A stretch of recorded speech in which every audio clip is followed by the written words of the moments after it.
Karimnagar, Adilabad, Nizamabad, Medak teachers MLC ఎన్నికల్లో మల్క కొమరయ్యకు మొదటి ప్రాధాన్యత ఓటు వేద్దాం, గెలిపిద్దాం. మీకోసం, మీ సమస్యల కోసం మీ తరఫున గళమెత్తుతాడు, ప్రభుత్వంతో కొట్లాడతాడు. సార్, చాలా రోజుల నుంచి ముఖ్యంగా ట్రంప్ అధికారం చేపట్టిన దగ్గర నుంచి కూడా ఆయన తీసుకుంటున్న నిర్ణయాలు, ఆయన చేస్తున్న వ్యాఖ్యలు నేనే ప్రపంచం అంతా అన్నట్లుగా ఆయన వైఖరి ఉంటుంది. మరి ఇలాంటి టైంలో మోదీ గారికి చాలా మంచి మిత్రుడు ఆయన. మోదీ మనకు భారతదేశానికి ఏం ప్రాబ్లం లేదు అనుకుంటున్నారు. అలాగే ఏం లేదు, తనాపరా భేదం లేకుండా ముందుకు సాగిపోతున్న ట్రంప్ అంటూ వస్తున్న వార్తలు. ఈ టైంలో అమెరికా పర్యటన, ట్రంప్ వాళ్ళిద్దరూ భేటీలు, అందులో వచ్చిన అంశాలను ఏ రకంగా చూడాలి? అంటే ఒకటి, లీడర్స్ మధ్య పర్సనల్ కెమిస్ట్రీ కొంత డిప్లొమసీకి ఉపయోగపడుతుంది, కానీ అదే సర్వస్వం కాదు. మీకు ఎగ్జాంపుల్ ఏంటంటే, బ్రిటిష్ ప్రైమ్ మినిస్టర్గా మన భారత సంతతికి చెందిన మన ఇన్ఫోసిస్ నారాయణమూర్తి అల్లుడు రిషి సునక్ ఉండే. అయినా బ్రిటన్ ఇండియాల మధ్య ఒక పెద్ద వాణిజ్య ఒప్పందం ఏమైనా సాధ్యమైందా? అంటే పర్సనల్ రిలేషన్స్ ఒక డిప్లొమాటిక్ స్టార్టింగ్ పాయింట్. డెఫినెట్గా మోడీ ట్రంప్ల మధ్య ఉన్న ఒక అద్భుతమైన పర్సనల్ కెమిస్ట్రీ ఇందుకు ఉపయోగపడుతుంది. కానీ ఏ దేశమైనా, ఏ దేశాధినేత అయినా తమ దేశ ప్రయోజనాల గురించి ఎక్కువగా ఆలోచిస్తారు. అందువల్ల అది ట్రంప్ అయినా అమెరికా ప్రయోజనాలు ఆశిస్తాడు, మోడీ అయినా భారత ప్రయోజనాలు ఆశిస్తాడు. అది ఈవెన్ ఇవాళ ప్రైమ్ మినిస్టర్ ప్రెస్ కాన్ఫరెన్స్ కూడా చెప్పాడు. ట్రంప్ నుంచి నాకు నచ్చేది, నేను నేర్చుకునేది తన దేశ ప్రయోజనాల కొరకు గట్టిగా నిలబడడం అని.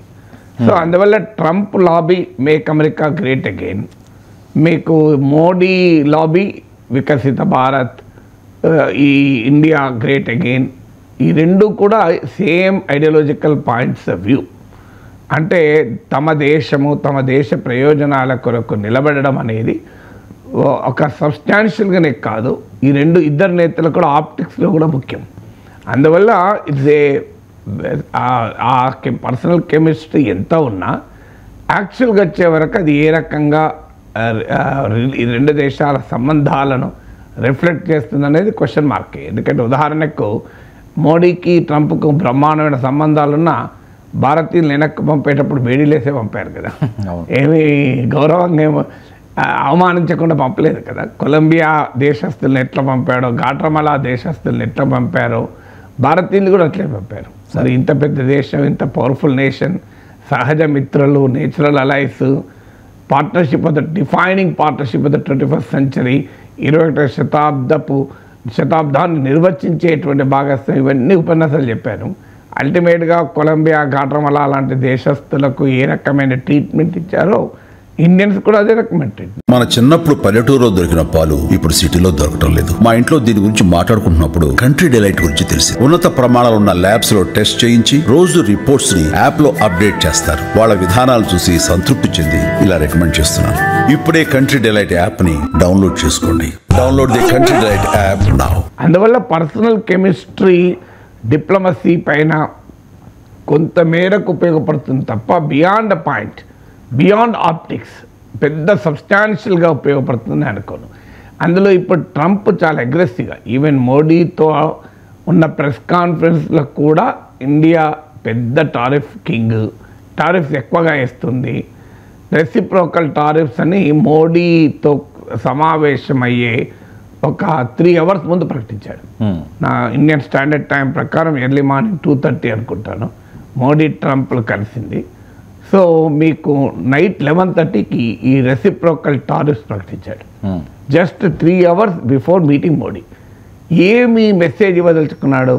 క్లియర్గా మోడీతో నాకు ఎంత పర్సనల్ కెమిస్ట్రీ ఉన్నా వ్యవహారం వచ్చే వరకు అది మారేదేమీ లేదు, తగ్గేదేమీ లేదు అని. అందువల్ల ఇక్కడ కూడా టారిఫ్స్ అయితే విధిస్తాను ఇండియా పైన. ఎగ్జాంపుల్ కూడా చెప్పాడు, హార్లీ డేవిడ్సన్ కార్ల పైన, టెస్లా లాంటి కార్ల పైన, హార్లీ డేవిడ్సన్ మోటార్ సైకిల్స్ పైన. వాస్తవంగా ఈసారి బడ్జెట్లో వాటిపైన పన్నులు తగ్గించారు. అంటే మోడీ అమెరికా పర్యటన దృష్టిలో పెట్టుకుని బడ్జెట్లో వీటిపైన గణనీయంగా ఇప్పుడు మీకు హార్లీ డేవిడ్సన్ మోటార్ సైకిల్ పైన 50% తగ్గించారు. మీకు టెస్లా లాంటి కార్ల పైన, హై ఎండ్ కార్ల పైన 125% కాస్త 70% తగ్గించారు. ఆ తగ్గించిన ట్రంప్ ఏం సంతృప్తి పడలే. 70% ఉంది అని కూడా ఇలా ప్రస్తావించారు ప్రెస్ కాన్ఫరెన్స్లో. అంటే Trump will aggressively scout for American goods and services entry into Indian economy. అంటే మన దేశ ఆర్థిక వ్యవస్థలు, దాన్ని మార్కెట్ యాక్సెస్ అంటారు. అమెరికా వస్తువుల్ని, అమెరికా సేవల్ని అమ్మటానికి చాలా అగ్రెసివ్గా ప్రయత్నం చేశాడు కూడా. ఇవాళ ఓపెన్ చెప్పాడు $100 బిలియన్ డెఫిసిట్ ఉంది, దాన్ని మరి ఆ ఫిగర్ వెరిఫై చేయాలి. ట్రంప్ చాలా చెప్తుంటాడు, అది ఆధారాలతో సంబంధం లేకుండా చెప్తుంటాడు ట్రంప్. సో చూడాలి ఎంత ఎగ్జాక్ట్గా ట్రేడ్ డెఫిసిట్ ఎంత ఉంది అని. సో $100 బిలియన్ ఉంది, దీన్ని తగ్గించాల్సిందే అని. ఇప్పుడు అమెరికా నుంచి పెద్ద ఎత్తున ఎనర్జీ కొనటానికి ఇండియా సిద్ధమవుతుంది. ఇప్పుడు ఈ పర్యటనలో అమెరికాకు, ట్రంప్కు రుచించేది, భారత్ అంగీకరించింది ఏంటంటే ఈ అమెరికా నుంచి ఎనర్జీ ఇంపోర్ట్స్ను మనం పెంచుకోబోతున్నాం. ఇది నిజంగా ఇండియాకు ఎంత లాభదాయకము. ఇప్పుడు మనం కొంటున్న దేశాల నుంచి కాకుండా అమెరికా నుంచి ఎక్కువ కొంటే అది మనకి ఎకనామిక్గా బెనిఫిటా, లాసా, మనం ఇంకా వివరాలు చూడాలి. కానీ వాళ్ళు అగ్రీ అయిందైతే ఇవాళ విక్రమ్ మిస్త్రీ అని ఫారిన్ సెక్రటరీ కూడా ఈ ప్రెస్ కాన్ఫరెన్స్ పైన, అంటే joint deliberation Trump and Modi సమావేశం పైన మాట్లాడుతూ $15 బిలియన్ మేరకు మేము ఆయిల్ ఎనర్జీ సప్లైస్ ఉన్నాయి అమెరికా నుంచి ఇండియా కొంటోంది, దీన్ని $25 బిలియన్ పెంచుతామని. ఓకే. ఎందుకంటే ట్రంప్ రాకముందు క్లీన్ ఎనర్జీ అనేది బైడెన్ అడ్మినిస్ట్రేషన్ ప్రియారిటీ ఉండే. అంటే ఈ ఫాసిల్ ఫ్యూయల్, శిలాజ ఇంధనాల మీద కాకుండా, అంటే ఆయిల్, గ్యాస్ మీద కాకుండా సోలార్ ఎనర్జీ, ఇలా క్లీన్ ఎనర్జీస్ పైన ట్రంప్ దాన్ని రివర్స్ చేశాడు. ప్యారిస్ క్లైమేట్ ఒప్పందం నుంచి విరమించుకున్నాడు. డ్రిల్ అంటున్నాడు, ఇంకా గ్యాస్, ఆయిల్ ఉత్పత్తి చేయండి అని. సో సహజంగానే ట్రంప్ వాదన ఏంటంటే మా నుంచి మీరు ఎక్కువ ఆయిల్ కొనాలి, ఎక్కువ గ్యాస్ కొనాలి అనేది, ఎనర్జీ సప్లై ఉండాలి అనేది వాదన. దానికి ఇండియా అంగీకరించింది. అందుకది ట్రంప్కు రుచించే అంశము. ఆల్రెడీ హార్లీ డేవిడ్సన్ మోటార్ సైకిళ్ళు, హై ఎండ్ కార్లు, టెస్లా లాంటి కార్ల పైన సిగ్నిఫికెంట్గా బడ్జెట్లోనే టారిఫ్స్ తగ్గించారు. అయినా ఇంకా ట్రంప్ సంతృప్తి పడలేదు, ఇంకా ఎక్కువనే ఉన్నాయంటున్నాడు. 70% తగ్గించినా కూడా ఎక్కువనే ఉన్నాయంటున్నాడు. సో ఇక అమెరికా నుంచి డిఫెన్స్ సప్లైస్ కూడా కొనాలి అని ట్రంప్ ఒత్తిడి చేస్తున్నాడు. దానికి కూడా ఇండియా అంగీకరించింది దాదాపు. ఇప్పుడు F-35 యుద్ధ విమానాలని, ఎందుకంటే ఒకప్పుడు మన డిఫెన్స్ పర్చేజెస్లో, ప్రొక్యూర్మెంట్లో 75% వరకు రష్యా నుంచి ఉండేవి. అవి తగ్గుతూ ఇప్పుడు నియర్లీ 1/3 ఉన్నట్టున్నాయి. అమెరికా నుంచి డిఫెన్స్ సప్లైస్ దాదాపు 13%కి చేరాయి. ఇది మరింతగా పెరిగే అవకాశం ఉంది. అందువల్ల ట్రంప్కు రుచించేటువంటి విషయాల్లో మనం క్లియర్గా 3 పనులు చేశాం. ఒకటి, మోడీ పోకముందే కార్ల పైన, ఆటో ఇంపోర్ట్స్ పైన డ్యూటీస్ సిగ్నిఫికెంట్గా తగ్గించాం. ఇంకా తగ్గించామని ట్రంప్ అడుగుతున్నాడు, చూడాలి. రెండవది, అమెరికా నుంచి పెద్ద ఎత్తున ఎనర్జీ సప్లైస్ కొనడానికి అంగీకరించాం. అది ట్రంప్ సహజంగానే రుచించే అంశం. మూడవది, అమెరికా నుంచి పెద్ద ఎత్తున డిఫెన్స్ సప్లైస్ను తీసుకోవడానికి కూడా మనము అంగీకరించాం. వీటి ఇంప్లికేషన్ ఏంటి ఇండియాకు, ఇది ఎంత మేరకు ప్రయోజనం? అమెరికా నుంచి కొనకూడదు అని ఎవరు అనలేము. అది కొన్నప్పుడు భారత ప్రయోజనాలకు నష్టం కాకూడదు. మరి ఈ 3 సిగ్నిఫికెంట్ కన్సెషన్స్ ట్రంప్కి ఇచ్చాం. మరి ట్రంప్ ఇన్ రిటర్న్ ఏమిస్తాడు? That is something to wait. ఇప్పటికైతే రెసిప్రోకల్ టారిఫ్స్, ఇండియాను కూడా వదలము, ఏ దేశాన్ని వదలము, India is the biggest abuser of tariffs అంటూ ట్రంప్ ఈవెన్ ప్రైమ్ మినిస్టర్తో అటెండ్ అయిన సందర్భంగా కూడా ఇదే మాట్లాడాడు. మళ్ళీ ఆయన ఎక్కడ తన పొజిషన్లో డైల్యూషన్ ఏం లేదు. కానీ ఒక్కటి ఏంటంటే, భారత్ అమెరికాల మధ్య ఒక ట్రేడ్ డీల్, వాణిజ్య ఒప్పందాన్ని కుదుర్చుకోవటానికి చర్చలు మొదలవుతాయి. ఇది 7-8 monthsలో ఒక ట్రేడ్ డీల్ కుదురుతుంది అని అన్నాడు. సో ట్రంప్ ఫస్ట్ అడ్మినిస్ట్రేషన్లో కూడా ఈ ప్రయత్నం జరిగింది, కానీ డిఫరెంట్ రీజన్స్ వల్ల ట్రేడ్ డీల్ కుదరలే. ఇప్పుడు ఈ ట్రేడ్ డీల్లో ఏం జరుగుతుంది? అమెరికా ఒత్తిడి అమెరికా చేస్తుంది, ఇండియా ఒత్తిడి ఇండియా చేస్తుంది. చివరికి ఈ ట్రేడ్ డీల్ యొక్క ఫైన్ ప్రింట్ వచ్చాక ఈ డీల్ అమెరికాకు ఉపయోగపడుతుందా, ఇండియాకు ఉపయోగపడుతుందా అనేది మనం will have to wait and see.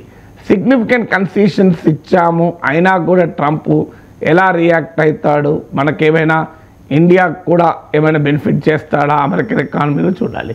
ఇక ఇల్లీగల్ ఇమ్మిగ్రెంట్స్ విషయంలో ఇద్దరు నేతలు చర్చించారు. ఇల్లీగల్ ఇమ్మిగ్రెంట్స్ విషయంలో మనకు అమెరికా పెద్ద డిఫరెన్సెస్ లేవు, ట్రంప్తో కూడా మనకేం విభేదాలు లేవు. టారిఫ్ విషయంలోనే ఇబ్బంది తప్ప మీకు ఎందుకంటే మన దేశ ఎగుమతుల్లో 18% అమెరికాకే, అందులో సాఫ్ట్వేర్ ఎగుమతులు అయితే 70-80% అమెరికాకే. అంటే ఇండియన్ టోటల్ ఎక్స్పోర్ట్స్లో 18% అమెరికాకు ఉన్నప్పుడు అమెరికన్ ఎకానమీలోకి మన వస్తువుల్ని రానివ్వకపోతే డెఫినెట్గా మనం నష్టపోతాం. మరి ఆ రెసిప్రోకల్ టారిఫ్స్ ఎలా ఉంటాయి? Already steel and aluminium imports పైన ట్రంప్ భారీగా సుంకాలు విధించాడు. India is not a biggest exporter steel to America, but still significant ఎక్స్పోర్టర్స్లో వన్ ఆఫ్ ద టాప్ 10 ఎక్స్పోర్టర్స్లో ఒకటి. ఆల్రెడీ ఇండియా పైన దెబ్బ తగులుతుంది. అందువల్ల ఈ ట్రేడ్ డీల్లో ఎవరికి అనుకూలంగా ఈ ట్రేడ్ డీల్ ఉంటుంది? నిజంగానే విన్ విన్ పార్ట్నర్షిప్ ఉభయతారకంగా ఉంటుందా? ఇండియా అమెరికా ఒత్తిడికి తల ఒగ్గుతుందా, లేదా ఇండియా రెసిస్ట్ చేసి ట్రంప్ నుంచి మ్యాక్సిమం కన్సెషన్స్ తీసుకోగలమా అనేది చూడాలి. 7 నెలల్లో ఈ ట్రేడ్ డీల్ పూర్తి చేయాలి అని ఇద్దరు నాయకులు నిర్ణయించారు. ఇల్లీగల్ మైగ్రేషన్లో అన్నట్లు పెద్ద డిఫరెన్స్ ఆఫ్ ఒపీనియన్ లేదు.